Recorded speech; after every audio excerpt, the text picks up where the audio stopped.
Salut, moi c'est Audrey, alias la cheftaine. Comme beaucoup, j'ai longtemps cru que ma valeur dépendait des autres.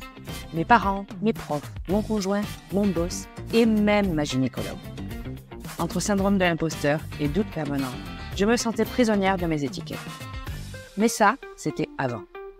Avant de réaliser que je n'étais pas seule à me traîner tous ces boulets. Et surtout, avant de décider de tout envoyer valser. La cheftaine, c'est un podcast où on parle de ce qui nous freine, mais aussi de ce qui nous inspire. En solo ou avec mes invités, j'ai décidé de secouer le cocotier. Alors, si toi aussi tu cherches à te reconnecter à ta propre valeur et que tu veux un boost d'énergie positive, c'est parti. Bienvenue dans la cheftaine, le podcast sérieusement décalé. Place à l'épisode du jour. Bonne écoute! Salut et bienvenue dans cet épisode un petit peu particulier de La Cheftaine, le podcast. Donc aujourd'hui, on fête un double anniversaire. Ce sont les 2 ans du blog, La Cheftaine, mais également la publication prochaine des 10 épisodes de podcast. Donc voilà, j'ai décidé de sortir un épisode un petit peu spécial, hors format, hors série, le mercredi 26 mars 2025, puisque c'est l'anniversaire du blog par lequel tout a commencé. Donc, et franchement, je suis ravie de voir le chemin parcouru. Je suis la première à dire qu'il faut célébrer ses réussites. Donc, pour moi, c'est une petite réussite. Je pensais pas que j'en serais là aujourd'hui avec toi qui m'écoutes. Et également, petite réussite supplémentaire à fêter. Je viens de franchir le cap des 100 écoutes cumulées pour un seul épisode de podcast. Alors, si t'es podcasteur averti, tu trouveras ça ridicule. Mais moi, à l'origine, il y avait que ma mère, ma sœur et mes cousines qui m'écoutaient. Donc, je suis ravie. Quand j'ai lancé la cheftaine, je ne savais pas exactement où ça me mènerait. Je savais juste que j'avais envie de parler, d'écrire, de partager des parcours, de partager des coups de gueule, de partager des expériences de vie, avec ce mélange à la fois sérieux et léger qui me ressemble. Donc voilà, aujourd'hui, j'ai envie de marquer le coup. J'ai demandé à ma communauté sur Instagram de me poser les questions qu'ils aimeraient que j'aborde dans cet épisode spécial de podcast. C'est parti. Aujourd'hui, je réponds à tes interrogations sur le podcast, le blog, mon parcours, mes doutes, mes projets. Go. Question numéro 1. Pourquoi as-tu lancé la cheftaine et qu'est-ce qui t'a donné le déclic?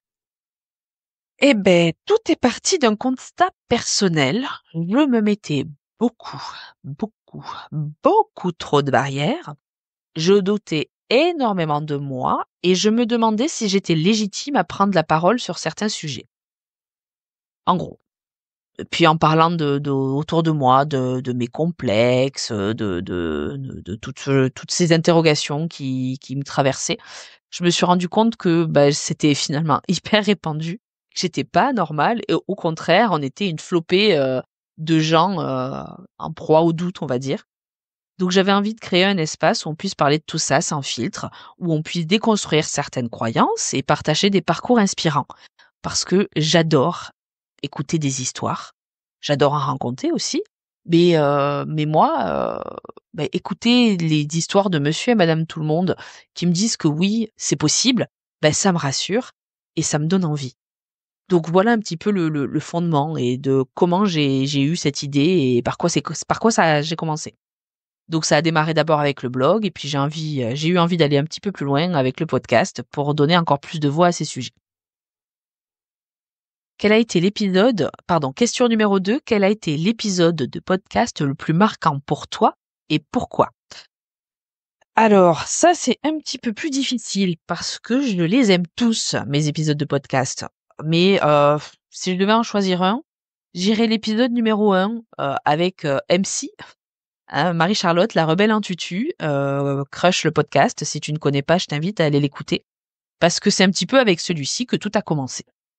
Donc chaque épisode m'apporte quelque chose, que ce soit un déclic, une réflexion ou même un bon fou rire et je me régale à chaque fois. Question numéro 3. Quels sont les défis les plus compliqués que tu as rencontrés en lançant ton podcast et ton blog? Clairement, c'est la constance. Trouver du temps pour écrire, puis ensuite trouver du temps pour enregistrer, monter les épisodes, etc. C'est pas juste parler dans un micro, faut pas croire, hein, donc ça demande de l'organisation, de la discipline et du temps. Puis la question de la visibilité, franchement, tu peux faire le meilleur contenu du monde. Si personne ne le trouve, bah, c'est frustrant. D'où l'importance de la communication et ça, c'est un défi en soi. Les réseaux sociaux, c'est pas mon truc. Voilà, c'est pas mon truc. Je fais ce que je peux avec mes petits moyens, mais je me fais un petit peu violence et ça, c'est pas simple. Question numéro 4. Quel est le retour d'auditeur ou de lectrice qui t'a le plus touché? Alors, je reçois régulièrement des messages d'encouragement et ça, c'est génial, hein. Continue à m'envoyer des messages d'encouragement, moi j'adore. Mais j'ai reçu un message d'une auditrice qui m'a dit que, mon podcast lui avait donné le courage de se lancer, dans son projet et un projet qu'elle avait en tête depuis un moment. Donc voilà, c'est en entendant les discours des uns et des autres, enfin voilà, ça lui a donné de l'énergie et franchement, en fait, ça donne du sens à tout ce que je fais ici. Donc voilà, ça m'a touchée. Question numéro 5. Quel est ton plus grand apprentissage? Alors, ce que j'ai appris et qui m'aide à mieux dormir la nuit, c'est que le perfectionnisme, c'est un frein énorme. Au début, je voulais que tout soit ultra carré, ultra travaillé. Je réenregistrais des trucs 40 fois avant de les sortir. Enfin, vraiment, j'ai passé un temps fou. Et puis, j'ai compris que parfois, mieux vaut faire que trop réfléchir et que finalement, c'est l'action qui fait avancer. Donc, pour reprendre une phrase que j'ai entendue sur le podcast d'Aline Bartoli, mieux vaut fait que parfait. Donc voilà, hein, c'est devenu un de mes mantras, mieux vaut fait que parfait. J'ai aussi beaucoup appris sur moi, sur ma confiance en moi, sur mon estime de moi et surtout sur les compétences que je suis capable de mobiliser quand je me lance dans un projet qui me tient à cœur. Question numéro 6. Si tu pouvais interviewer n'importe qui sans limite, qui choisirais-tu et pourquoi? Alors ça, c'est une bonne question. Ça m'a demandé un petit peu de me casser la tête, hein. Donc dans un registre, on va dire réaliste, j'aimerais beaucoup échanger avec Aline Bartoli, que je viens de citer, mais aussi Chloé Bloom. Déjà parce que je suis une auditrice de leurs podcasts respectifs, puis j'apprécie leur travail, et parce qu'elles ont 4 ou 5 ans de moins que moi, je dirais, et elles sont dans le circuit depuis déjà au moins 5 ans. Donc si je calcule, moi, il y a 10 ans en arrière, j'étais à des années-lumière de franchir toutes les barrières qu'elles ont franchies. Je suis à la fois admirative et curieuse de leur parcours. Dans un registre un petit peu inatteignable, j'adorerais interviewer Céline Dion.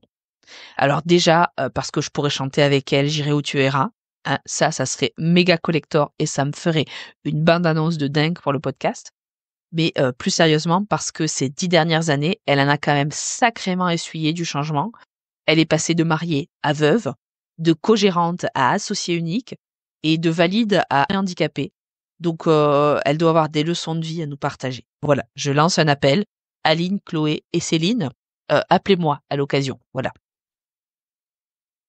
Question numéro 7. Tu parles souvent du syndrome de l'imposteur. Est-ce que tu ressens encore des doutes parfois? Oh, bien sûr, mais tout le temps en fait. Je pense qu'on n'en guérit jamais du syndrome de l'imposteur. On apprend à vivre avec. Voilà, aujourd'hui, je sais le reconnaître et je ne le laisse plus me paralyser. Alors oui, j'ai ce doute, mais est-ce qu'il est vraiment fondé? C'est un petit peu la question que je me pose quand je fais face à mon syndrome, on va dire. Et la plupart du temps, bah non, mon doute n'est pas vraiment fondé, c'est juste mon angoisse du changement ou de l'inconnu. Question numéro 8. Quel conseil donnerais-tu à quelqu'un qui veut changer de vie mais qui n'ose pas? J'aurais tendance à dire qu'il ne faut pas chercher à tout prévoir. Et tu sais que c'est une professionnelle du tableur Excel qui te parle.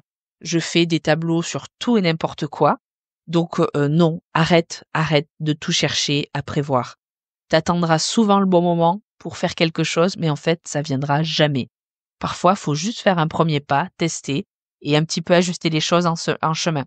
Donc j'ai discuté avec suffisamment de personnes et ce qui revient finalement de toutes ces personnes qui ont entrepris un projet, que ce soit de l'entrepreneuriat, de l'associatif, du changement de vie personnelle, un pas après l'autre et tu avances. Puis t'es pas obligé de tout changer radicalement en fait. Le plus simple, pardon, c'est de te consacrer une partie de ton temps à quelque chose qui fasse sens pour toi. Ça, c'est déjà génial. Si ta passion, c'est la photo, bah, qu'est-ce qui t'empêche de t'impliquer un petit peu dans cette activité, à commencer peut-être par l'association du coin? Je le répète, pour moi, entreprendre ne rime pas avec CAC 40 quand même, hein. Question 9. En tant que directrice d'une résidence senior et podcasteuse/blogueuse, comment arrives-tu à jongler avec toutes tes casquettes? Alors ouais, franchement, c'est pas toujours simple, hein, c'est même remarque sur le temps tout à l'heure, mais j'ai appris à prioriser, à déléguer et surtout à accepter que je ne peux pas tout faire parfaitement, tu vois? Tout est lié. Une chose est sûre, je fais les choses uniquement avec plaisir et ça c'est la règle que je me suis fixée. Si un jour le plaisir n'est plus là, j'accepte aussi l'idée d'arrêter et cette multiplication de projets, en fait, ça fait partie de mon équilibre et de mon épanouissement. Donc ça peut paraître intense pour certains. J'ai souvent des remarques du: «Mais quand est-ce que tu dors la nuit?» Mais en fait, pour moi non, c'est juste mon mode de fonctionnement naturel. Donc voilà, j'ai du mal à faire une seule chose en même temps. Je veux dire, je lis un livre en regardant la télé, j'écoute un podcast en faisant une activité sportive. Je suis pas monotache, c'est un avantage, mais c'est aussi un gros inconvénient pour mon entourage qui a parfois un petit peu de mal à me suivre. Question numéro 10. Comment imagines-tu la cheftaine dans 5 ans? En vérité, pour être franchement honnête, j'aimerais que la cheftaine continue d'évoluer, d'explorer de nouveaux formats, d'aller plus loin. Alors peut-être avec des événements, des collabs, d'autres formes de contenu, pour approfondir certains sujets. Enfin, l'idée, c'est de toujours garder cette liberté, cette authenticité qui me tiennent à cœur. Voilà, si je devais vraiment me dire: «Allez, dans 5 ans, est-ce que je rêve que la cheftaine soit indépendante et soit mon activité principale?» Oui et non, parce que en fait, j'aime tout ce que je fais à aujourd'hui. C'est aussi pour ça que c'est difficile pour moi de me projeter dans un projet de vie unique, on va dire. Question 11. Quelle est la chose la plus surprenante ou improbable que tu aies apprise en faisant ton podcast? Que certaines des histoires les plus marquantes viennent des personnes qui, au départ, pensaient ne rien avoir d'intéressant à raconter. Tu n'imagines pas le nombre de personnes que je sollicite pour passer dans le podcast qui me disent: «Mais ouais, je sais pas, tu crois vraiment que mon profil est intéressant?» En fait, ouais, tout le monde a une histoire forte à raconter, c'est fou, quoi. Et et on est notre propre ennemi, finalement. Question 12. Si la cheftaine était un cocktail, ce serait quoi et pourquoi? Alors j'ai adoré cette question et donc c'est la dernière question, hein. Je me suis arrêtée à 12 parce que j'aime bien ce chiffre. Donc voilà, si je devais être un cocktail, enfin si la cheftaine, pardon, devait être un cocktail, ça serait déjà un cocktail à base de rhum parce que c'est mon alcool fort préféré. Donc je dirais, un petit punch parce que c'est simple en apparence avec du caractère. Il faut bien doser chaque ingrédient pour trouver le bon équilibre et c'est un petit peu pareil avec la cheftaine. Un mélange de sérieux et de légèreté, une touche piquante qui relève le tout et voilà. Audrey la cheftaine, c'est un petit punch. Voilà, épisode un peu spécial, j'espère que ça t'a plu et moi je me suis beaucoup amusée à le préparer et je te remercie d'être là, de suivre cette aventure, de commenter, de partager, de réagir et c'est grâce à toi, grâce à vous tous, que la cheftaine continue d'évoluer. Et justement, j'en profite pour t'annoncer un petit changement. Jusqu'à présent, la cheftaine, c'était un épisode tous les 15 jours.